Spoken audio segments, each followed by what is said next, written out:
اللہ کے پیارے نبی صلی اللہ تعالیٰ علیہ وسلم ارشاد فرماتے ہیں کہ جو شخص جمعے کے روز 80 مرتبہ اللہ کے پیارے نبی صلی اللہ تعالیٰ علیہ وسلم پر درود بھیجتا ہے، اللہ رب العزت اس کے 80 سال کے گناہوں کو معاف فرما دیتا ہے۔ سبحان اللہ۔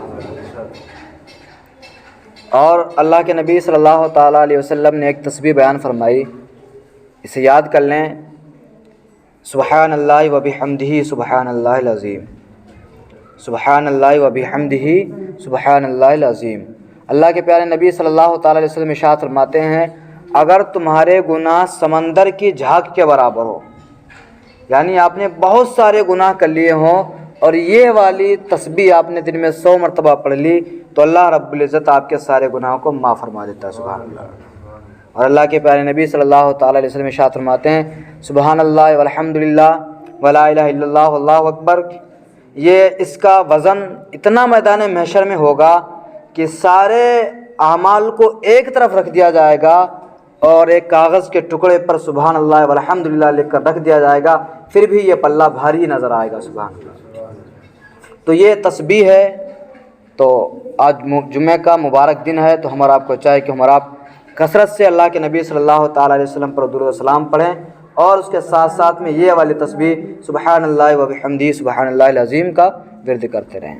ایک مرتبہ اور پڑھے درود پاک، اللہم صلی علی سیدنا مولانا محمد مبارک وسلم، صلاۃ و سلام علیک یا رسول اللہ یا نبی اللہ صلی اللہ تعالیٰ علیہ وسلم۔ میں نے جس آیت کریمہ کی تلاوت کرنے کا شرف حاصل کیا، اللہ رب العزت ارشاد فرماتا ہے، قل ان کنتم تحبون اللہ فاتبعونی یحببکم اللہ۔ اے محبوب، آپ لوگوں سے فرما دیجئے، اگر تم اللہ کو دوست رکھنا چاہتے ہو، اللہ کو محبوب رکھنا چاہتے ہو، تو پہلے حضور صلی اللہ تعالیٰ علیہ وسلم سے تمہیں محبت کرنی ہوگی، اللہ رب العزت تمہیں محبوب بنا لے گا۔ حضور صلی اللہ تعالیٰ علیہ وسلم سے محبت کرنے کا نظریہ جو ہے فاتبعونی، اتباع کرنے کے بارے میں کہا گیا ہے، یعنی جس طریقے سے اللہ کے نبی صلی اللہ تعالیٰ علیہ وسلم نے اپنی زندگی کو بسر فرمائی ہے، جس طریقے سے اللہ کے نبی صلی اللہ تعالیٰ علیہ وسلم نے اپنی زندگی کو گزاری ہے، اس کے مطابق زندگی کو گزار دینا حقیقت میں اللہ رب العزت سے محبت کرنے کا تقاضا یہ ہوا کرتا ہے۔ جس طریقے سے اللہ کے نبی صلی اللہ علیہ وسلم نے زندگی گزاری ہے، اگر ہم اور آپ ان سے محبت کرنے والے ہیں تو انہی کے طریقوں کے اوپر زندگی بسر کرنی ہوگی، تب جا کر ہم اور آپ یقیناً اللہ کے نبی صلی اللہ تعالیٰ علیہ وسلم سے محبت کے دعوے دار ہوں گے۔ یہ وہ دنیا جس کے اندر ہم اور آپ آئے، اللہ رب العزت نے ہمیں بھیجا، اور حالانکہ ہم اور آپ آئے تھے وعدہ کر کے آئے تھے، یا اللہ تیری نافرمانی نہیں کریں گے، تیری ناشکری نہیں کریں گے، تیری فرما برداری کریں گے، لیکن اس دنیا کے اندر آئے اور ہم اور آپ راہ ہدایت سے بھٹک گئے۔ ہر آدمی کو اپنی زندگی کے بارے میں غور و فکر کرنا چاہیے، سوچنا چاہیے کہ آخر یہ زندگی اللہ رب العزت نے ہمیں کیوں دی ہے، دینے کا مقصد کیا ہے۔ ہم دنیا کے اندر جی رہے ہیں تو ظاہر سی بات ہے، جو ہمیشہ کے لیے آتا تو اس کے لیے تو کوئی ٹینشن والی بات نہیں تھی۔ ایک مدت رکھی گئی ہے زندگی کی، ایک مدت رکھی گئی ہے، تو کیوں رکھی گئی ہے مدت؟ ان ساری باتوں میں جب ہم آپ غور و فکر کریں گے تو پتہ چلے گا کہ اللہ نے بھیجا اس لیے ہے تاکہ تمہیں دیکھ لے تم نے کیا کیا ہے، دیکھ لے تم نے اللہ رب العزت کے لیے کیا کیا ہے۔ ساری چیزیں تمہارے لیے پیدا کی گئیں، چاند، سورج، ستارے، پانی، درخت، آگ، ہوا، ساری کی ساری چیزیں پیدا کی گئیں، کس کے لیے؟ تمہارے لیے پیدا کی گئی۔ اب بتائیں، اگر سورج نہ ہو تو نقصان کس کا ہے، ہمارا یا سورج کا؟ ہمارا نقصان ہے۔ اگر ہم نہ ہو تو سورج کا کوئی نقصان نہیں ہے، اگر سورج نہ ہو تو نقصان ہمارا ہے۔ اگر پانی نہ ہو تو ہمارا نقصان ہے، اگر ہم نہ ہو تو پانی کا کوئی نقصان نہیں ہے۔ تو یہ ساری چیزیں اللہ رب العزت نے ہمارے لیے پیدا کی ہیں، ساری چیزوں کو اس دنیا کو ہمارے لیے مزین فرما دیا ہے، لیکن ہم اور آپ کو کس لیے پیدا فرمایا ہے؟ تو پتہ چلتا ہے کہ ہم اور آپ کو اس لیے پیدا فرمایا تاکہ ہم اللہ رب العزت کی بندگی کیا کریں، اللہ رب العزت کی عبادت کیا کریں، لیکن افسوس اس بات کا کہ ہم اور آپ اس کام سے بھی بھٹک چکے ہیں۔ دنیا کے اندر ہم آپ اس قدر لگ گئے کہ آخرت کو بھلا بیٹھے۔ دنیا کے اندر ہم اور آپ اس قدر لگ گئے کہ آخرت کو بھلا بیٹھے ہیں۔ آپ جب اس دنیا کی حقیقت کو جاننا چاہیں گے تو آپ بڑے بڑے عمارتوں کے اندر جائیں، بڑی بڑی عمارتوں کو دیکھیں جا کے، بڑے بڑے گھروں کو دیکھیں جا کے، آپ بڑے بڑے بادشاہوں کو دیکھیں جا کے، جو کتنی شان و شوکت کے ساتھ زندگی بسر کیا کرتے تھے۔ فرعون کو لے لو، کتنا بڑا بادشاہ، حمان، شداد، جس نے دنیا کے اندر جنت بنا کے رکھ دی تھی، شداد نے، جس نے دنیا کے اندر جنت اپنے اعتبار سے اس نے بنا کے رکھ دی تھی، لیکن ان کا انجام کیا ہوا؟ ان کا انجام کیا ہوا؟ موت۔ ان کا انجام کیا ہوا؟ موت۔ اسی طریقے سے ہمارا کتنا بھی گھروں کے اندر مال و دولت لگا دیں، پیسے خرچ کر لیں، لیکن اس کا جو نتیجہ ہم اور آپ کو ملنا ہے وہ بس موت کی شکل میں آنا ہے۔ یقیناً ہم اور آپ کو اس دنیا کو چھوڑ دینا ہے، یقیناً اس دنیا کو الوداع کہہ دینا ہے، تو کیوں نہ ایسے کام کیے جائیں جو اس کے بعد میں کام آنے والے ہو ہمارے لیے۔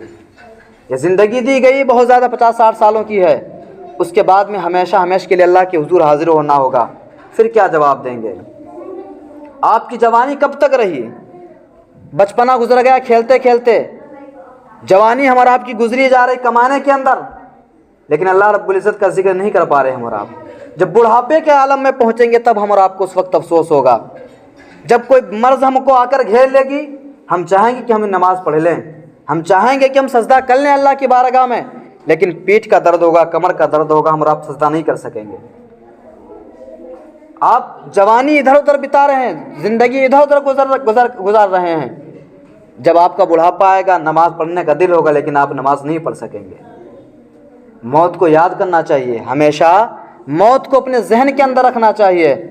میں آپ کو ایک واقعہ سناتا ہوں۔ حضرت یعقوب علیہ السلام جو اللہ کے نبی ہیں، تو ان کا رشتہ دو تھا حضرت ملک الموت علیہ السلام سے، جو روح قبض کرتے ہیں، دوستانہ تھا۔ تو آپ نے ان سے کہا کہ جب ہماری موت کا وقت قریب آ جائے تو تم مجھے اطلاع کر دینا، تم مجھے موت کے بارے میں بتا دینا، لہذا میں اس کی تیاری کر لوں گا۔ تو جب وقت ان کی لاسٹ وقت آیا حضرت یعقوب علیہ السلام کا، تو موت کا فرشتہ آپ کے پاس آتا ہے اور آ کر کہنے لگتا چلو اللہ رب العزت نے تمہارا وقت پورا ہو گیا، اللہ رب العزت نے بلایا۔ تو حضرت یعقوب علیہ السلام نے کہا تم نے مجھ سے ایک وعدہ کیا تھا کہ تم مجھے لے جانے سے پہلے میری موت آنے سے پہلے میرے پاس قاصد بھیجو گے، تم نے تو ایسا نہیں کیا۔ تو ملک الموت علیہ السلام کہتے ہیں میں نے 3 قاصد تمہاری طرف بھیجے۔ کتنے قاصد بھیجے؟ 3 قاصد بھیجے تمہارے پاس، جو یہ بتانے کے لیے آئے تھے کہ تمہاری موت کا وقت قریب آ رہا ہے، تمہاری موت کا وقت قریب آ رہا۔ پہلا یہ کہ تمہاری جوانی ختم ہو گئی، پہلا یہ کہ تمہاری جوانی ختم ہو گئی، یہ پہلا قاصد تھا۔ یہ پہلا قاصد تھا کہ تمہاری بال سفید ہو گئے، کالے سے تمہارے بال سفید ہو گئے، یہ میرا پہلا قاصد تھا۔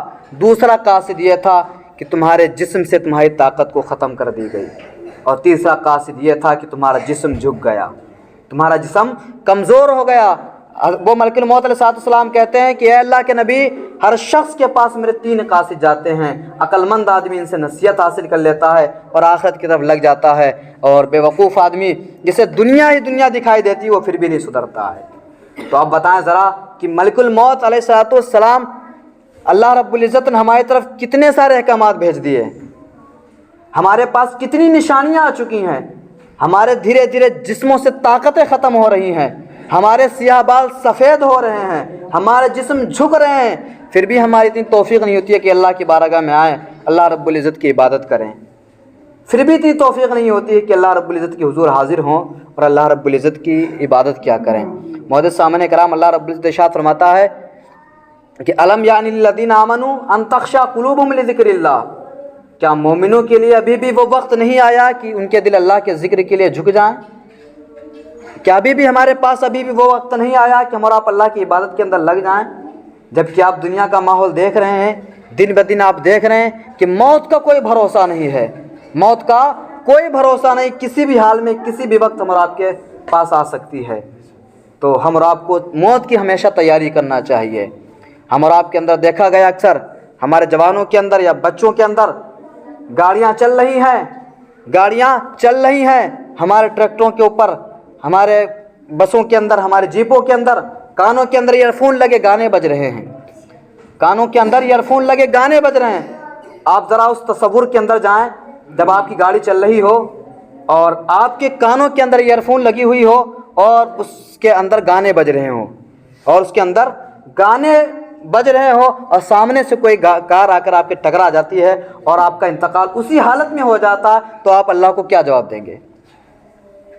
آپ اللہ کو کیا جواب دیں گے؟ پوچھے گا کس حالت میں مر کے آیا، تو آپ کیا کہو گے؟ گانا سن کے آیا ہوں مر کے۔ آپ جیپ کے اندر بیٹھے ہوئے ہیں، اس کے اندر آپ گانا بجا رہے ہیں، اگر اسی حالت میں وہ کسی گاڑی سے ٹکرا گئی اور آپ کا اسی میں انتقال ہو گیا، آپ کیا اللہ کو جواب دیں گے؟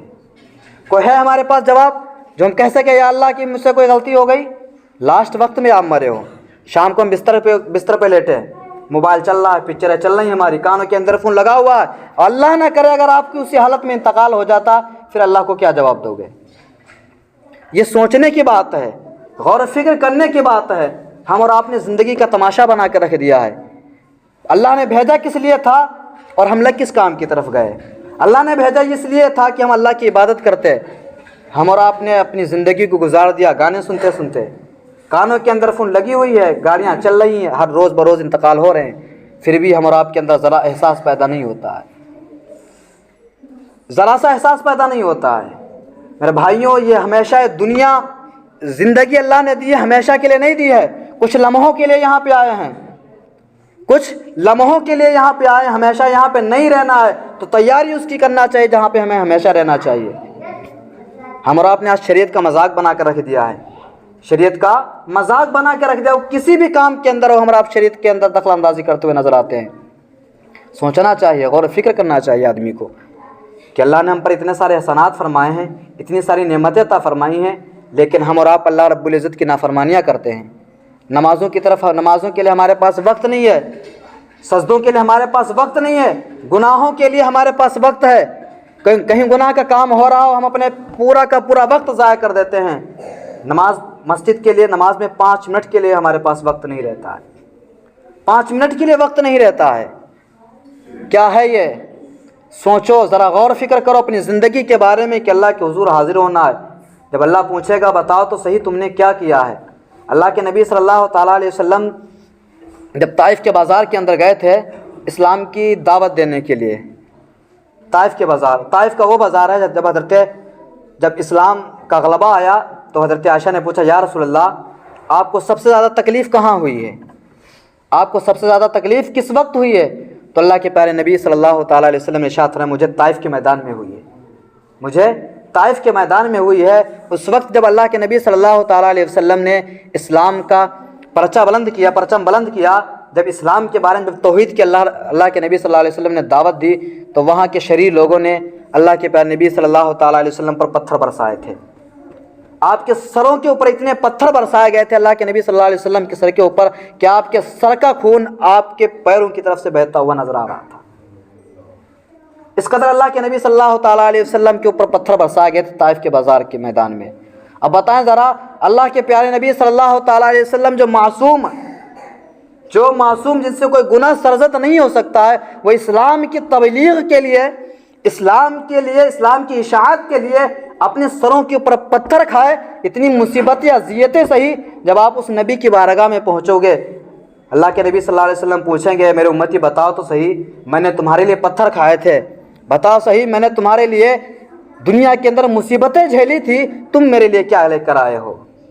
تم کیا لے کر آئے ہو؟ کس منہ سے میرے سامنے آئے ہو؟ بتاؤ۔ تو ہم کیا جواب دیں گے اللہ کے پیارے نبی صلی اللہ علیہ وسلم کو؟ اللہ کے پیارے نبی صلی اللہ علیہ وسلم معصوم، جنہوں نے کوئی گناہ نہیں کیا، ان کے اوپر اسلام جب آپ نے تبلیغ فرمائی تو آپ کے اوپر پتھر برسائے گئے۔ پتھر کیوں برسائے گئے؟ ہمارے لیے، تاکہ اللہ کے پیارے نبی صلی اللہ علیہ وسلم یہ چاہتے تھے کہ سارے لوگ اسلام قبول کریں اور عذاب جہنم سے محفوظ ہو جائیں، لیکن وہاں کے شریر لوگوں نے آپ صلی اللہ علیہ وسلم کے اوپر پتھر برسائے تھے۔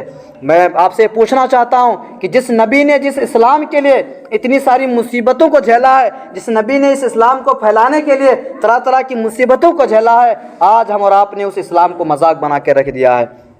آج ہم اور آپ نے اس مذاق اسلام کے نام کے اوپر مذاقیں کرنا شروع کر دیے ہیں۔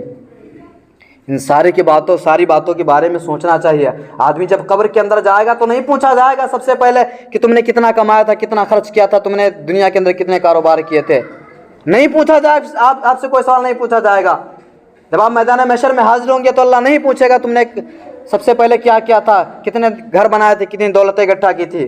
سب سے پہلے پوچھے گا نمازیں تمہاری، نمازیں کیا ہیں، اچھے کام تم نے کتنے کیے، تم نے میرے لیے کیا کر کے لائے ہو۔ تم دنیا کے اندر اپنی زندگی بسر کرتے رہے، اپنی دھن میں لگے رہے، میری نافرمانیاں کرتے رہے۔ معزز سامعین کرام، ہمارے پاس ابھی بھی وقت ہے، ان باتوں کو سوچیں، ان باتوں کے اوپر فکر کریں۔ جب تک ہم اور آپ فکر نہیں کریں گے، اپنے ذہن کے اندر غور و فکر نہیں کریں گے آخرت کے بارے میں، یقین مانیں ہم اور آپ اپنی زندگی کو نہیں بدل سکتے۔ زندگی کو بدلنے کے لیے ضروری ہے کہ ہم اور آپ اپنی زندگی کے بارے میں غور و فکر کریں، اپنی زندگی کے بارے میں غور و فکر کریں۔ آپ کس کے لیے لگے ہوئے ہیں؟ حضرت علی رضی اللہ تعالیٰ عنہ، آپ قبرستان گئے، آپ قبرستان والوں سے پوچھا ہے قبر والوں تمہارا کیا حال ہے، قبر والوں سے پوچھا ہے قبر والوں تمہارا کیا حال ہے، تو قبر سے ندا آئی کہ بتاؤ تو صحیح میرے گھر والے کیسے ہیں۔ آپ نے سلام کیا، سلام کا جواب آیا، پھر قبر والوں کی طرف سے آواز آئی کہ میرے گھر والے کیسے ہیں۔ تو حضرت علی رضی اللہ تعالیٰ عنہ نے ارشاد فرمایا کہ تمہارے گھر والے ٹھیک ہیں؟ پوچھا ہماری بیوی کیسی ہے؟ تو حضرت علی رضی اللہ تعالیٰ عنہ نے ارشاد فرمایا کہ تمہاری بیوی نے دوسرا نکاح کر لیا ہے۔ کہا ہمارے بھائی کیسے ہیں؟ کہا تمہارے بھائی نے آپس میں جائیداد کو تقسیم کر لیا۔ کہا تمہارے لڑکے کیسے ہیں؟ کہا تمہارے لڑکے الگ ہو گئے، سارے الگ ہو گئے۔ وہ شخص حتف غیبی سے آواز آتی، وہ شخص بڑا پریشان ہے، کہتا میں نے کن کے لیے یہ کیا، کن کے لیے کمایا؟ جس بیوی کے لیے ہم نے اپنی زندگی کو گزار دیے، میرے مرنے کے بعد اس سے اتنا نہ رہ سکی کہ اس نے فوراً اس نے نکاح کر لیا۔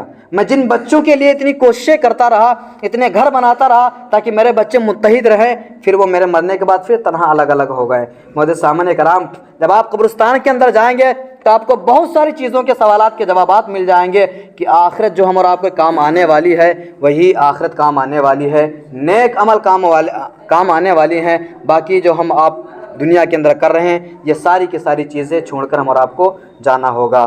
معزز سامعین کرام، اللہ رب العزت ارشاد فرماتا ہے یا ایھا الانسان ما غرک بربک الکریم، اے انسان تجھے کس چیز نے اپنے رب کریم سے دھوکے کے اندر ڈال دیا ہے۔ تو ہم اور آپ اس زندگی کا مقصد اللہ اس کے رسول کو بنائے، اس زندگی کے اندر جینا مرنا جو کچھ بھی ہو اللہ رب العزت کے لیے کیا جائے، اللہ کے رسول صلی اللہ علیہ وسلم کے لیے کیا جائے۔ اللہ رب العزت کے حضور میں دعا کہ اللہ رب العزت ہم آپ کو ان تمام تر باتوں پر عمل کرنے کی توفیق رفیق عطا فرمائے۔ السلام علیکم ورحمۃ اللہ۔